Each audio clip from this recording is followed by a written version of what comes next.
Hello, my name is Dennis, and I have a problem. No, I'm not anonymous alcoholic. No, I'm not alcoholic at all. I nearly don't drink, even though I have such wish way too often when I dig my own code. Why paddings in CSS are related to the parent's width, even for top and bottom values. What to choose, Angular or React, Vue or Polymer? Come on, it's like Coke or Pepsi. Pick one, stick to it, hate the other. These and a lot of other funny topics we will not cover in this talk today. Instead, I want to talk to you about us as developers and us as human beings. We developers are all very different. Some like CSS, others enjoy tinkering with the latest JavaScript framework. Some prefer aesthetics and hence enjoy skillfully designed websites. Others prefer building unique user experience all the way from the ground. But no matter our differences, there is one thing that we all share in common. We all want to be professional in whatever we are doing. We want to be successful, aren't we? That's exactly why we come to the conferences like this one. But some of us take this wish way too serious. In 1982, physician Robert Goldman posed a question to elite athletes in power and combat sports that was something like this. If I had a magic drug that was so fantastic that if you took it once, you would win every competition you would enter, from the Olympic decathlon to the Mr. Universe for the next 5 years. But it had one minor drawback. It would kill you 5 years after you took it. Would you still take it? More than 50% of the respondents said yes, they would still take this drug. People were willing to trade their lives for 5 years of success. Puzzled with this result, Goldman repeated this experiment for 13 years more, many more times. And all these years, during 13 years, the results were consistent. People were willing to trade their lives for 5 years of success. We developers, of course, are not athletes. Frankly, a lot of us are as far from sports as it can possibly be. But still, this drug doesn't exist. So we all have to find our own way to success. Thankfully, this drug doesn't exist. We all have our own way to success, but still, on these ways that we all have different, we meet common obstacles that are common to all of us. And exactly about these obstacles I want to talk to you about today. We will try to see what are those, we will try to analyze them, and hopefully we'll find some solution for those. A lot of modern physicists claim that the universe around us is nothing more than just a huge computer simulation. So we all are just part of a computer program. Let's assume this is correct. So let's try to imagine how would an average developer would look like in the form of a JavaScript program. So it all starts like this. We are just born. Life start. Then we grow up, we develop, and then at some point, we get our first book on web development. In my case, it was Designing with Web Standards, the first edition by Jeffrey Zeldman. When we're done with this book, we feel excited. We want to go on. And then at some point, we build our first project. Probably for ourselves, maybe for a friend. Probably it was shitty, and probably you didn't get paid. But still, you felt that you want to do this. You want to go on, and you want to find a job in web. And you get it. Probably at first it's a junior, or maybe normal developer. Then you go to senior, and you go on and develop, but something goes wrong. Take a look at our dev tools. We start getting errors. These are the errors we meet on our way to professional future. And as any developer, we know that when we meet an error, we have to debug it, right? So let's take a look at what these errors are. There are just 3 of them now, but let's pick them one by one. The first one is perfectionism. Before we begin, let me show you just some pictures. I won't say anything, just take a look at the pictures.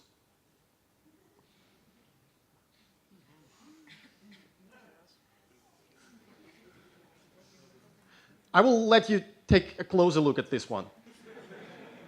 This is pure mental masochism. So, based on the reaction you have, I suppose that you're like me. You consider yourself a perfectionist, even though this is not a scientific test, of course. I still remember in 2013, when a company I was working at back then was about to merge with another company, I had a conversation with my back then boss about my style of work and how this merge might affect this style of work. Dennis, he said, your style is like champagne. It's well thought, long processed, and high quality. The style of a company we are about to merge with is more like Prosecco. It's faster, cheaper, and usually not as high quality. We both know that. But when people pour both drinks in the glasses at a party, most can't tell the difference anyway. Even though this company later decided that their front-end works on unicorns farting magic, and they don't need front-end developer at all, I still remember that dialogue because it nicely illustrates the difference of how the work of perfectionists and non-perfectionists is perceived by normal people. And yes, I used to think about myself as perfectionist, but whether we want it or not, perfectionists are a completely different breed when it comes to work. Non-perfectionists, or let's call them normal people, consider work as just like that, work. Perfectionists take work as a way to express ourselves. We take it as a personal challenge. We spend as much time as we need in order to get the perfect result. We don't notice any obstacles, any restrictions, any deadlines before we get to the perfect state. Criticism. Criticism is the worst enemy of a perfectionist. And perfectionist does everything that he can in order to avoid even slight hint of a criticism. And when the work is done as intended by a perfectionist, this work can truly shine. So why exactly perfectionism is marked as a bug in our system? Don't get me wrong, perfectionism is really great. But now psychologists say about 2 different types of perfectionism. First one is positive, or healthy perfectionism. The other one is, obviously enough, negative or unhealthy perfectionism. Positive perfectionism helps us achieve outstanding results in whatever we have passion for. This is the moving force of a lot of industries. It's wonderful, for example, when your dentist is perfectionist, or an architect that built the house you're living in, or an engineer at the airplane fabrics, right? But, for example, great that Steve Jobs was perfectionist. Even now, the whole industry of laptops, mobile phones, and tablets is compared to what his company has achieved many years ago. With his attitude to details, Steve Jobs set the bar for the whole industry. But there is a pattern here. Perfectionism is always good when you are a consumer. Though, as controversial as it might sound, when you create things, perfectionism can really stand in your way. And it can affect your style, and it can affect the quality of your work.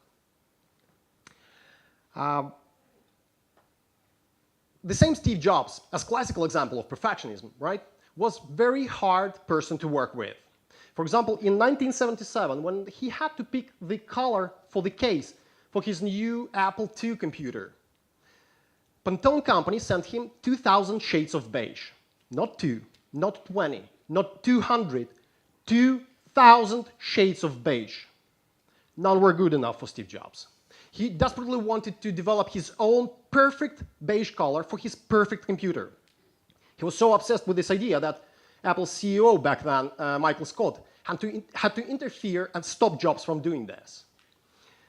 Moreover, when we talk about negative perfectionism, perfectionists can get really aggressive when somebody challenges their way of thinking or their style of work. And as an example, I will show you a clip from a well-known sitcom Silicon Valley that nicely illustrates this problem. So take your popcorn and enjoy.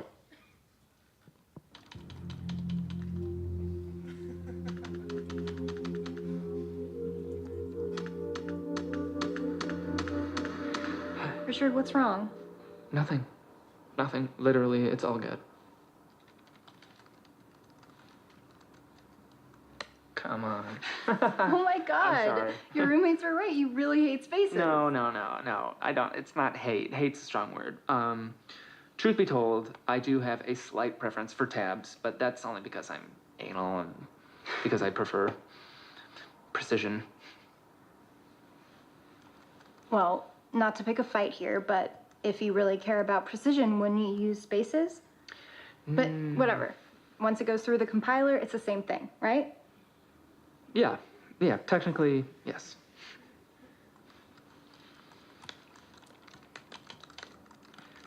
I guess I just don't understand why anyone would use spaces over tabs. Like, if it's all the same, well, why not just use tabs? Because it could look different on other people's computers. Tabs create smaller file sizes, all right? I run a compression company. Trust me, I've devoted my life to minimalizing file sizes. It's what I do. I mean, I do not get why anyone would use spaces over tabs. I mean, why not just use Vim over Emacs? I do use Vim over Emacs. Oh, God help us. This is really funny, isn't it? But negative perfectionism can take different shapes in our day-to-day job. But there are three very typical ones that we are going to talk about now.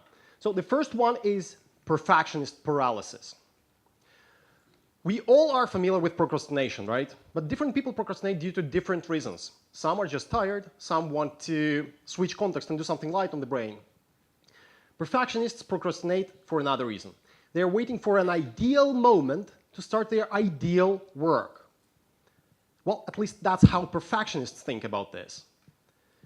In reality, they don't start working because of fear. Fear to not achieve the perfect result at the end. And this fear is so strong that perfectionists try to think about all possible problems that this project might have in the future, even though these problems didn't appear yet. This process overcomplicates even the simplest task. And obviously enough, perfectionists need some time in order to sink this in and to get ready to fight all these monsters. But usually, this ideal moment never comes before it's too late. But let's assume miracles happen, and you've got your ideal moment, or simply a deadline is knocking at your door, right? So you have to start working. And here we meet another problem of negative perfectionism that I call picking a detail. Perfectionists, due to the wish to finish every task they're working with the perfect result, split job in small tasks, so small that they would be guaranteed to finish them with perfect result. And while working with these small tasks, they completely lose focus and information about the surrounding project that this small task still lives in. But again, let's say you have a wonderful project manager who is familiar with your style and reminds you from time to time about deadlines and delivering the result. So at the end, you are ready to deliver the project. And here we meet the third problem. That is called unnecessary task, or as I call it, cherry on top. When you are ready to deliver a project, a product, a feature, whatever, an evil idea comes to your mind. This thing can be improved a bit. And you start with just taking a look. And then another idea comes. It's easy. Shouldn't take more than 10, 15 minutes. And you dive deeper and deeper and deeper. And then you end up spending the whole day for something that adds no value to the project at best. At worst, you just run git reset hard because the project becomes behaving unpredictably or the feature is completely broken. And only then you realize how stupid this day was. So we see that there are problems we have because of negative perfectionism in our work. So we have to do something because they bring an enormous amount of stress to us, to those we work with, and to those who dare to live with us. We have to do something with this. But what exactly? Is the answer to stop being a perfectionist? Thankfully not. What we have to do instead is learn ourselves to convert this obsession-driven negative perfectionism into positive perfectionism. What does it mean? Let me tell you a story.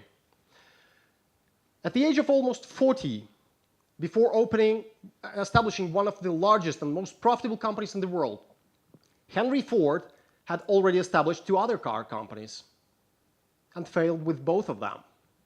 Moreover, the management of the second one had to push Ford off the company that he himself established only 4 months ago. A lot of sources attribute these failures to Ford's craving for perfectionism. Because, for example, the story of the second company, the one that is now known as Cadillac, tells that they had to fire Ford because he was constantly working on improving the design of the car, ignoring any deadlines, and postponing the production of the real car. But in spite of the craving for perfectionism from Ford, early cars of his third company, the one that is now known as Ford Motor Company, were just on par with the competitors, neither better nor worse. They were just average. Because of this, Ford insisted on delaying production of these cars before they get perfected. At this moment, the investors had enough of Ford, so they said no, and insisted on implementing the paradigm, make, sell now, fix them later. Had it not been for the healthy attitude to perfectionism of investors of Ford, the world might have never heard about Henry Ford. He would have never been able to finish this car, push it into production, and most probably would push his third company off the bridge, as he did with two previous companies.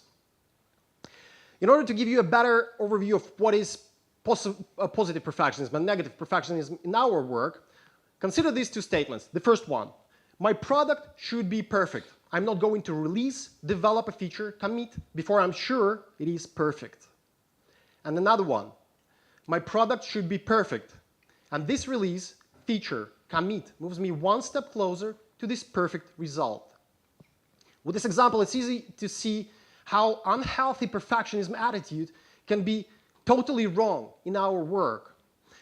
So the only solution to this is to actually embrace imperfection. We should accept the fact that our projects can live in alpha, in beta, in 0.1, in any version. They should not be perfect from day one. They might be even incomplete. Because if we don't embrace imperfection, it forces us to stay up to date with everything that goes on in our industry in order for us to understand what is perfect and what is not. And if we keep doing this, we tend to fall under our next bug. Problem of our system. The problem that is common for actors like Meryl Streep, Jodie Foster, Tom Hanks, singers like Chris Martin of Coldplay, Lady Gaga, scientists like Albert Einstein, and a lot of you in this room, I'm sure, including me. The imposter phenomenon. What? You might have asked yourself, what imposter phenomenon? Indeed, this is the topic that is not very much spoken about in our community. Nevertheless, scientific research shows that 2 out of 5 successful people suffer from this phenomenon. And almost 70% of general population actually experienced it at least once in their life. So it's quite wide application of this phenomenon. So what is this? Let me just start with asking you 3 questions. You don't need to answer in voice or raise your hand if you don't want to. Just answer internally. But I will answer with you as well. So, have you ever felt that you are not as skilled as anyone around you? Have you ever considered the success you gained in something is attributed to timing or luck or any other side force other than your hard work, talent, or intelligence? Have you ever thought that everyone around you is smarter and you just don't belong to where you are? So those who didn't raise the hands, but still answered yes internally, welcome to the club of imposters. And I must congratulate all of you, because you're in a good company. You think, why would anyone want to see me again in a movie? And I don't know how to act anyway, so why am I doing this? Meryl Streep, actress, 389 nominations, 156 wins, 3 Oscars as Best Actress. I always feel like something of an imposter. I don't know what I'm doing. I'm not a writer. I've been fooling myself and other people. John Steinbeck, writer, 27 books, Pulitzer Prize for fiction, Nobel Prize in literature. I still doubt myself every single day. What people believe is my self-confidence is actually my reaction to fear. Will Smith, actor, musician, 6 American Music Awards, 4 Grammys, 2 Oscar nominations as Best Actor. So imposter phenomenon is actually the feeling of you feeling a fraud despite all evidence to contrary. It's an inability to internalize your own achievements that leads you to feeling of being less competent than the rest of the world believes you to be. Funny enough, it's really hard to spot imposter phenomenon in others, because those who experience it do really well in their job. I'm pretty sure that a lot of you now think, oh, this sounds familiar, but I didn't even know that this feeling has a name. But it does, and quite established one.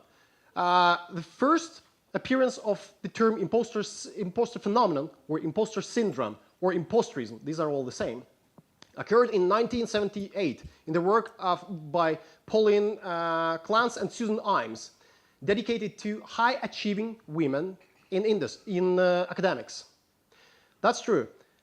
For many years, scientific community believed that imposter phenomenon is largely confined to high-achieving women. But the very same researchers now begin to realize that the feeling like a fraud is much more universal feeling and might be even more dangerous for men, because it's naturally hard for men to confess in feelings like insecurity or incompetence. So men hide their fears, and they are unable to unburden themselves and seek help.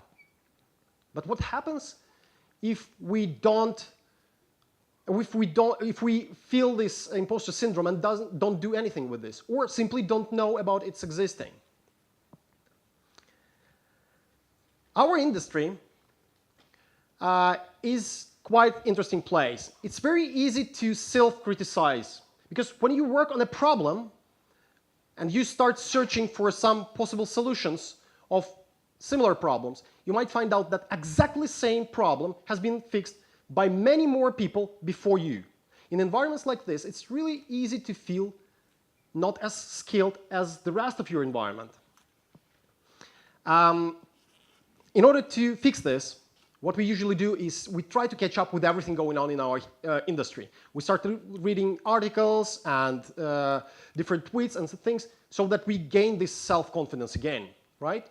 I'm pretty sure that this feeling is very familiar to all of you. Could I please ask you to raise your hands if you have ever been to a conference with multiple tracks, like today, for example, and you wanted to attend different talks in the same time slot? Pretty much all of us, right? But I'm sure that the moment you picked the talk and went to it, you constantly had this feeling like, damn, maybe there is more valuable information for me happening in that talk that I didn't pick. This is what's happening. But maybe it happens to you this very moment and you want it to be in another room. Maybe. But I must confess, I experienced imposter syndrome way too often in my professional life, including development and public speaking. Almost a couple of years ago, I had several applications to read functionality in my iPhone, like Flipboard, Pocket, and so on. So they were constantly bringing me latest news from our industry, from the world of development, and I had to read all of them. Moreover, I was constantly monitoring Twitter, Smashing Magazine, Net Magazine, different blogs, and so on and so on. But speaking of Twitter, reading Twitter is quite frustrating on its own, because when you see so many talented people bragging about their achievements, this might really make you feel not as skilled as the rest of the community. But my story doesn't end there. I was constantly reading RSS feeds, different email subscriptions like JavaScript Weekly, HTML Weekly. I was constantly monitoring talks from different technical talks and TED Talks. But in all this flow of information, I still had to do work that paid my bills, right? So one day, I figured out that I don't read these articles anymore. On the best days, I could just glance the titles, pick some, open the tabs, and those tabs would stay untouched and unread for days in my browser. Why did it happen? Why didn't I feel myself more skilled after reading all those articles or getting all that information? Why did it go so badly? The answer is that it was not me willing to get all this information. It was my imposter syndrome pushing me to get all this information so that I wouldn't feel myself an incompetent fraud. What imposter phenomenon or imposter syndrome really does, instead of pushing you to learn more and be more professional in your career, it pushes you into the state of frustration. This is how an average developer, modern developer, looks like. I call him Stress Man. Constantly sleepy, constantly drinking coffee, and figuring out 10 JavaScript frameworks. And those 10 are just those that have been released during the last 24 hours. This is the Stress Man. But I have good news for everybody who experienced this imposter phenomenon. The irony of this phenomenon is that true frauds and true idiots never experience it. As English philosopher Bertrand Russell puts it, the trouble with the world is that the stupid are cocksure and the intelligent are full of doubt. So the first thing to resist your imposter syndrome is actually to embrace imposterism. As Pacific Standard Magazine puts it, imposterism is for many people a natural symptom of gaining expertise.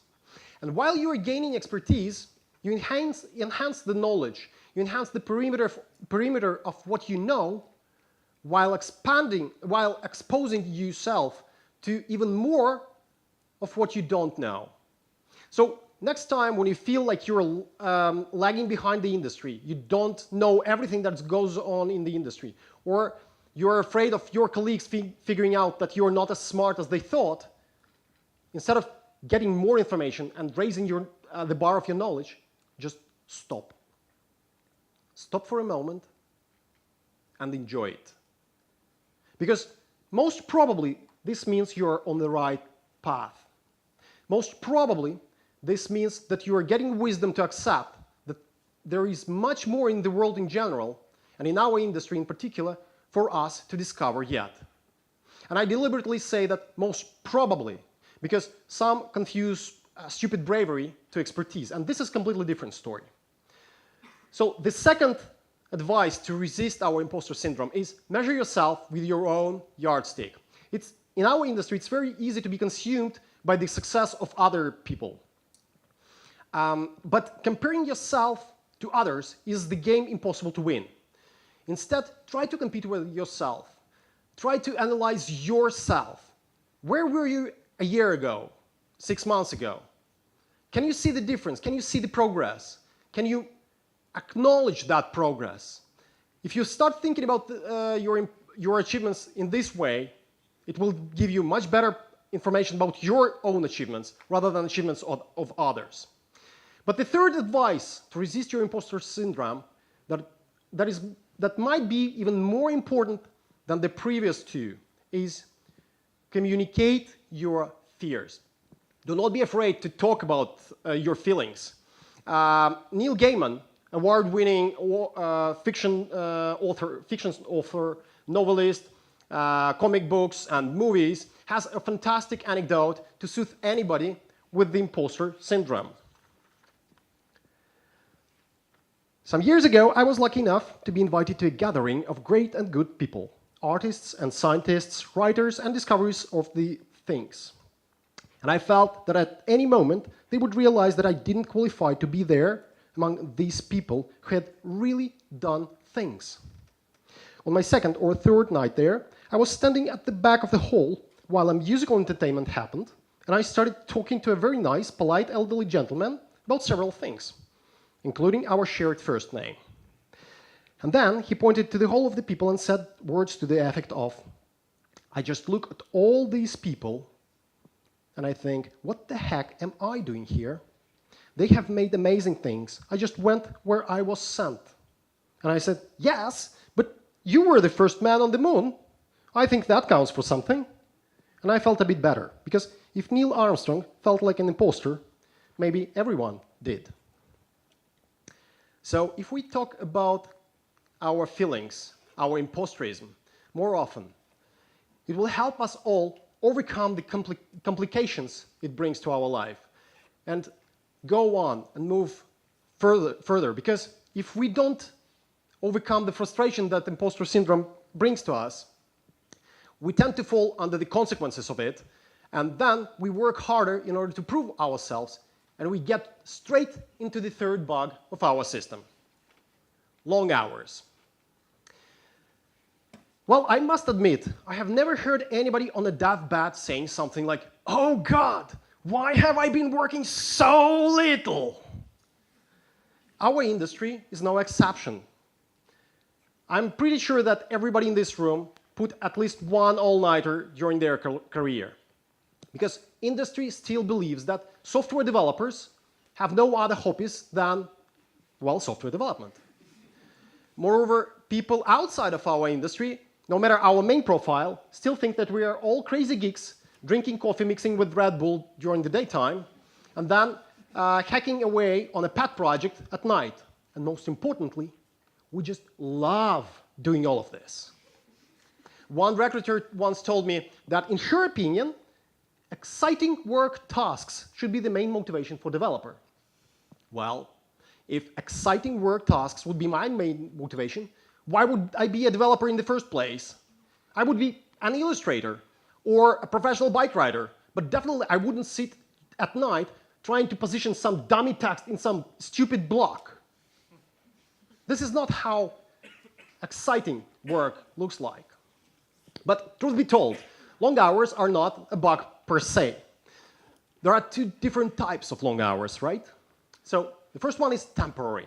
Temporary long hours usually happen when you are excited about some new technology and you want to know more. You are engaged and excited about this. Another occurrence of these temporary long hours happens when around deadlines or some other important time milestones, because we all know how good we are with time estimations, right? This type of long hours is typical for somebody who we would call hard-working, engaged developer. But another type is much more permanent. It's much more dangerous. For some of us, this is just the way we work. We constantly put long, dull hours. If we talk about perfectionism and imposter syndrome as problems, their consequences bring us straight to this type of the long hours, to the permanent long hours. And this type of long hours is typical for somebody we would call a workaholic. It's kind of hard to see the difference between hardworking developer and workaholic, but I like how the acknowledged author and the psychotherapist Brian Robinson puts it. Usually, hardworking people have more balance in their life. They might sit in the office at their desk and think about skiing, while workaholic is on a ski slope thinking about work. But no matter the difference, the main question is, why do we do this? Why do we work long hours? Well, our industry provides us with an opportunity to work from anywhere, anytime. And for some of us, it means all the time. The question is, maybe we manage to achieve more during these times, or maybe we manage to achieve better quality during these hours, or we get some sort of personal gratification. Who knows? But let me ask you one question. Who tried to work long hours, like, for example, writing code after midnight? Well, that was a stupid question, right? But now, another one. Who, the morning of the next day, realized that the code written after midnight has to be tossed away because it's either buggy or doesn't work like it's intended, or the whole project is ruined. Well, that was the stupid one as well, huh? Wonderful. So the problem is that scientific research actually confirms this, that it takes only a couple of months of 60-hour weeks, 60-hour work weeks, in order for your productivity to drop to a productivity of a normal 40 hours week. Just a couple of months. But I have a word for you. Karoshi. In Japanese, it literally means death by overwork. Japan, for example, in 2015, in Japan, according to different sources, up to 10,000 people died because of overwork, because of consequences related to overwork. But even because of this, the word karoshi stands nowhere near the word guolaosi. That technically means the same, death by overwork, but in Chinese. Every year, China loses about 600,000 people due to overwork. 600,000. This is roughly the population of Crete. Every year. This results into 1,600 deaths every day because of overwork. And we are not talking about people working with sharp objects or guns. Majority of these people are white collars, people working in the office. Why does this happen? The problem is that no matter all the unexplored potential of our brains, we still do not know how to manage its productivity.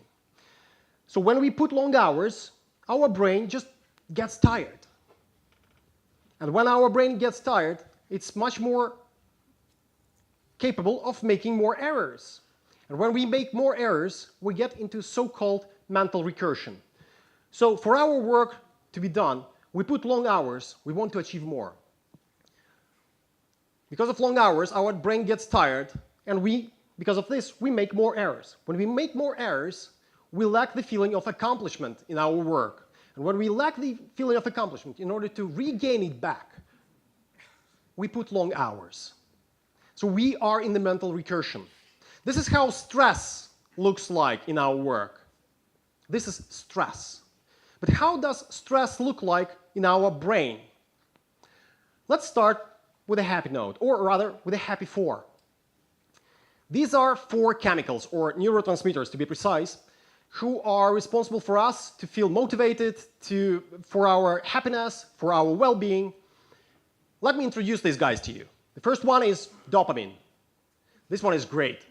This one is responsible for us staying motivated. It wouldn't be an exaggeration to say that the higher the level of dopamine in our bodies, the more motivated we are to do something.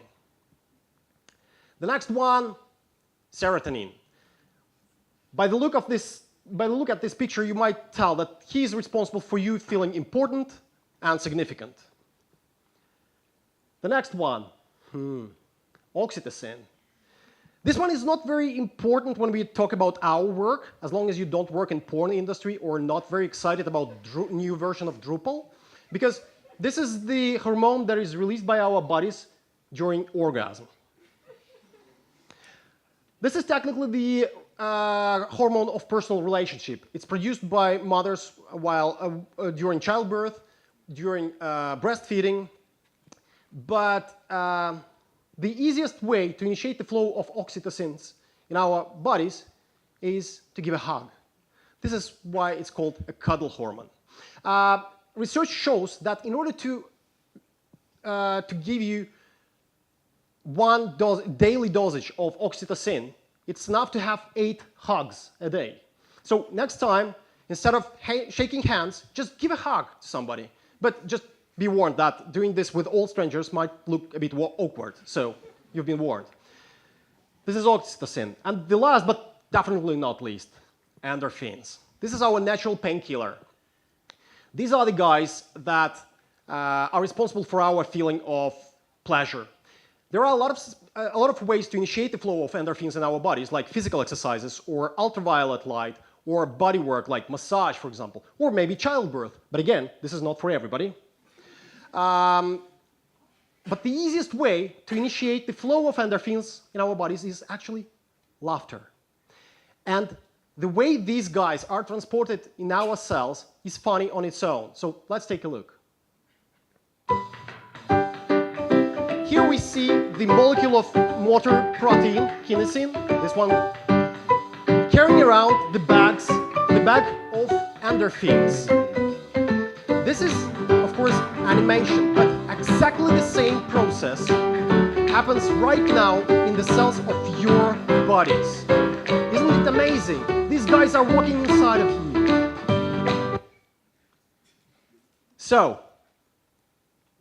in order for us to be happy, to feel ourselves good, it's probably good to have the levels of these four chemicals quite high, right, in our body. But we said that long hours and its consequences like stress and burnout lead us to this stressful state. So what happens to this system when we are stressed? First of all, once we are stressed, our brain sends signals all over our body to initiate the protection mechanism. Due to evolution, at this moment, things like digesting your lunch or solving the problem you're currently working with becomes very unimportant for your body, because the main point now is to escape the dangerous situation. How does this work? First of all, the adrenaline gland releases the hormone adrenaline. Adrenaline increases sugar levels, blood pressure, and heart rate of our bodies. Then hypothalamus really sends the signals to release the stress hormone, cortisol. Again, due to evolution, combination of cortisol and adrenaline is the same as putting important in your CSS. It overrides everything else. So in this case, the levels of our good hormones drop significantly. This is what happens on the hormone level. But what happens to our brain on physical level when we are stressed? Well, according to some geeky research, this is what happens. Amygdala region is increased, thinning of prefrontal cortex, shrinking of hippocampus, and the main question is, what the heck does this mean? So I'll try to translate this into a bit more human-readable language. It means premature aging of your brain, no matter your real age, significant drop in learning abilities, and weakened memory. And to make it even more obvious, these three are signs of early mental disability. Bingo! We work long hours. We strive for perfect result. We try to learn everything. We do all this, and the bill is early dementia or Alzheimer's. Amazing, right? Definitely we have to do something about this. So let's get back to our system. Looking at this one, we might tell that there are two ways of fixing this system. First one is to somehow naturally let these stress hormones to vanish. And this will give the room for our good hormones to raise and let us feel happy again. This is a slow cooking process. It's quite a long one, long as, for example, the path of Internet Explorer to standards. It takes some time, but at the end, you get a good product if we are talking about Edge, right? This is quite a long process. Another option is to somehow make an action that pushes and forces our good hormones to raise and let them fight the bad hormones on their own. This is much faster and much more efficient process, but it requires action. And the problem with this is motivation. We don't get, usually when we are in this state, we don't have motivation to do any action because, obviously enough, our dopamine is very low and it indicates the motivation that we have. But you have to act. So probably it's going to be hard for you to realize that the world will not fall down if you, instead of coding, for example, go to bed if it's late, or go outside and sit in the sun for a while. Or if you are stress addicted, you can go on a date. This is quite a stressful event on its own, but it produces really good level of good hormones. Still remember this oxytocin guy?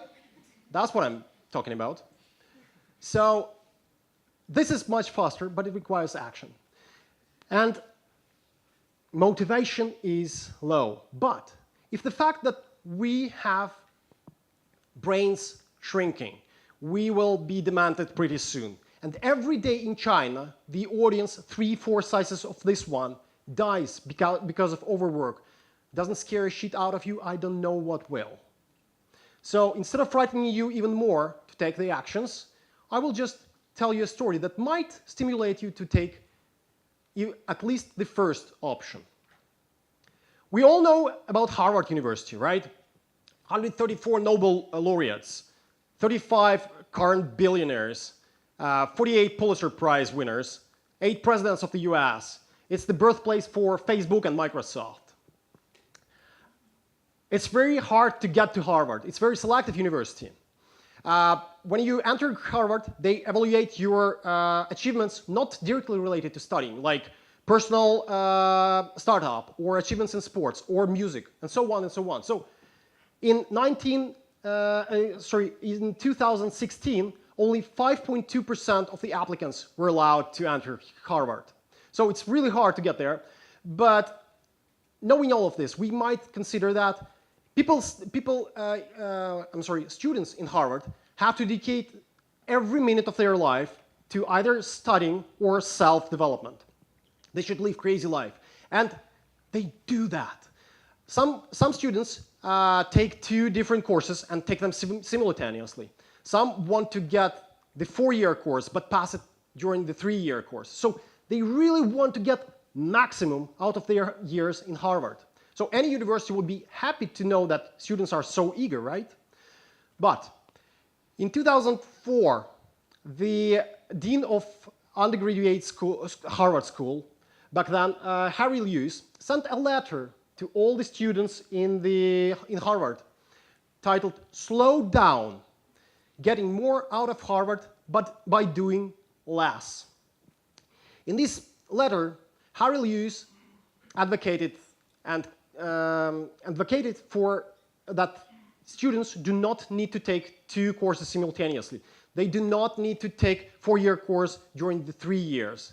They do not need more mental pressure in order to enjoy the years in Harvard. Instead, they have to slow down. Moreover, he insisted on students taking time off Harvard, and not just an evening or week. He insisted on taking terms or even 1 year off Harvard. Obviously enough, parents of the students were furious. Like, how comes? They were afraid that students who spent time off Harvard won't be able to remember everything that they were learning in Harvard and won't even have any wish to get back to the university. But statistics shows that 96% of those who took the whole year off Harvard came back, gained readmission. That is, Harvard is very tolerant and grants readmissions in this case automatically. So they came back, they gained readmission, and they successfully graduated Harvard. Harvard calls it this slow learning. Even now, the president of Harvard University says college can help you learn how to think more than what to think. And this is very important. I think this is exactly what our industry lacks. Too often we get information on what to think, even though it might be titled how to.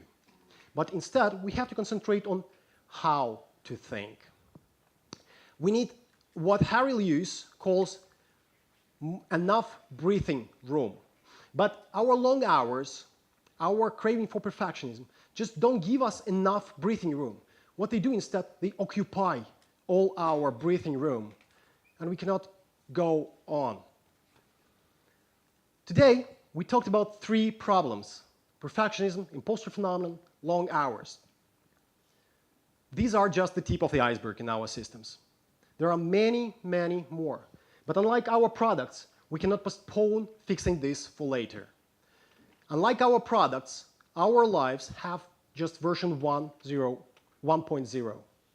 And we have to fix our bugs right in the production. Does our industry need more professional, more successful developers? Frankly, I don't know. But what is certain is that our industry needs more thinking, more healthy, more happy developers. My name is Dennis, and I'm a developer. Because of this, I have a lot of problems. Yes, I still fight with my perfectionism. I still feel like an imposter from time to time, and of course, I work long hours from time to time. But as psychiatrists say, acknowledgement of a problem is the first step on the to the mental health. The problems we were talking about today were my personal, but I'm sure those resonated with at least some of you. Because even though we are all different, we have our own ways, it doesn't mean that the problems we face should be different. Debug yourself often, push your changes into production. And I wish you healthy and happy being. Thank you.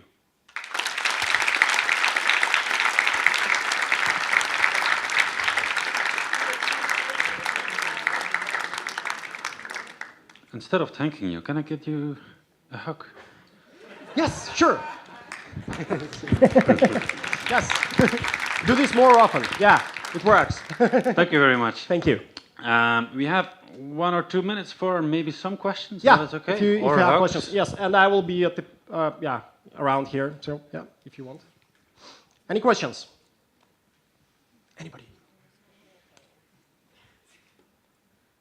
All right. Okay. Thank you. Yeah. Maybe One only question. hug. Yes. Yes.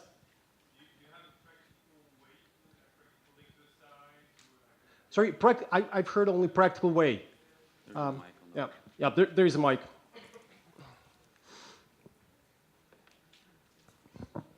Okay, thank you. So I think I get it, but now I don't think it matters that I get it if I don't put it into practice.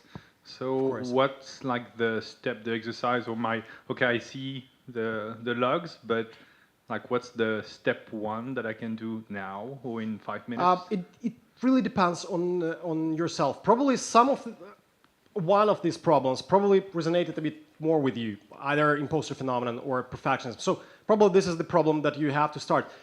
Frankly, perfectionism and imposter phenomenon, for example, they always come side by side. They always come together.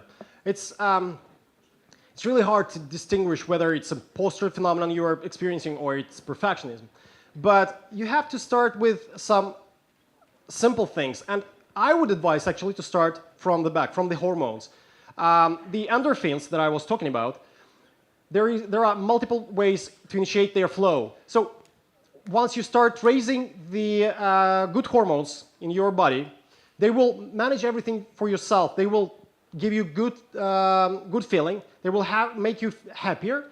But at the same time, when you get happier, you start realizing yourself. I have experienced this.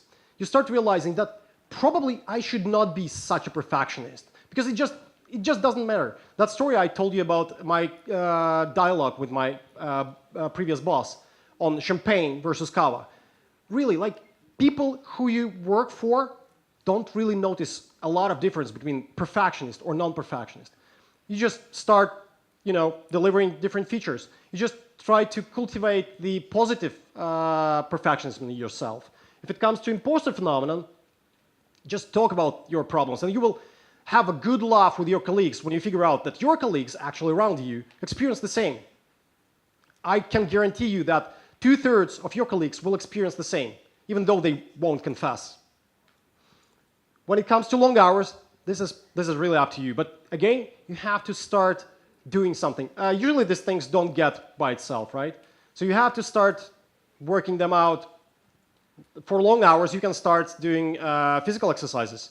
It raises the hormones, and then you won't need to do long hours because your quality of work will raise. So probably you won't need to do long hours because I didn't see a lot of people who say that, damn, I so like to overwork. This is nonsense. People don't like to overwork. Productivity drops and people get frustrated. What to like there? So you have to sort of mentally accept the fact that we all have these problems and we just should start with small steps, physical exercises or like talking to your colleagues or accept that this is fine, that you deliver this feature that is not perfect yet, but you will perfect it on the next step. There are different small steps. Unfortunately, I cannot cover all of them here, of course, but that's how far I could get. But thanks for the question. I don't know whether I answered it or not. No. All right. Well, thank you very much. Yeah, thank you. Yeah, thank you. All right.